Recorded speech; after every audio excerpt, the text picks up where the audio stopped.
kita mengusulkan kalau bisa yang perempuan itu ditaruh di tengah. Jadi yang laki-laki di ujung, depan belakang itu laki-laki, jadi yang perempuan di tengah.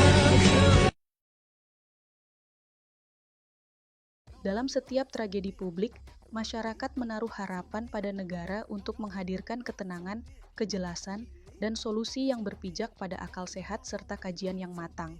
Ketika nyawa melayang, keluarga berduka, dan publik menuntut jawaban, ruang komunikasi pejabat publik bukan tempat bagi pernyataan spontan yang belum teruji secara logika, empati, maupun relevansi kebijakan. Setiap kata yang keluar dari pejabat negara membawa bobot tanggung jawab, karena ucapan itu tidak hanya didengar, tetapi juga membentuk persepsi tentang seberapa serius negara memahami persoalan. Kontroversi yang muncul akibat komentar yang dinilai tidak tepat seharusnya dibaca sebagai alarm penting, bukan semata sebagai badai kritik di media sosial. Alarm bahwa kualitas komunikasi kebijakan harus dibangun di atas fondasi kehati-hatian, kedalaman analisis, dan kemampuan membaca konteks. Dalam isu keselamatan transportasi, publik menunggu penjelasan mengenai penyebab sistemik. Bagaimana protokol keselamatan bekerja, apa yang gagal, siapa yang bertanggung jawab, dan langkah konkret apa yang akan diambil agar tragedi serupa tidak terulang. Ketika perhatian justru terseret ke polemik pernyataan yang tidak menyentuh akar persoalan, kepercayaan publik ikut terkikis. Pejabat publik perlu memahami bahwa sensitivitas bukan hanya soal niat baik, melainkan juga soal ketepatan framing. Ucapan yang dimaksudkan sebagai bentuk kepedulian bisa diterima sangat berbeda ketika disampaikan tanpa pertimbangan matang.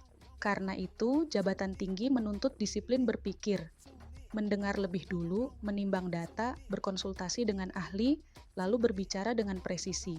Publik tidak menuntut pejabat selalu sempurna, tetapi publik berhak menuntut pejabat untuk berhati-hati, berbasis bukti, dan tidak menambah kegaduhan saat keadaan sudah penuh luka. Saran untuk Menteri PPPA: 1. Fokus pada mandat kelembagaan, dorong audit keselamatan transportasi dari perspektif perlindungan kelompok rentan, perempuan, anak, lansia, dan penyandang disabilitas, bukan pada gagasan yang belum berbasis kajian teknis. DUA. Libatkan pakar sebelum menyampaikan solusi. Komunikasi yang didukung analisis transportasi, keselamatan publik, dan data lapangan akan jauh lebih kuat daripada respons spontan. 3. Perkuat empati publik, mulai respons dengan belasungkawa, dukungan bagi korban, dan komitmen mengawal pemulihan. Setelah itu baru masuk ke kebijakan 4.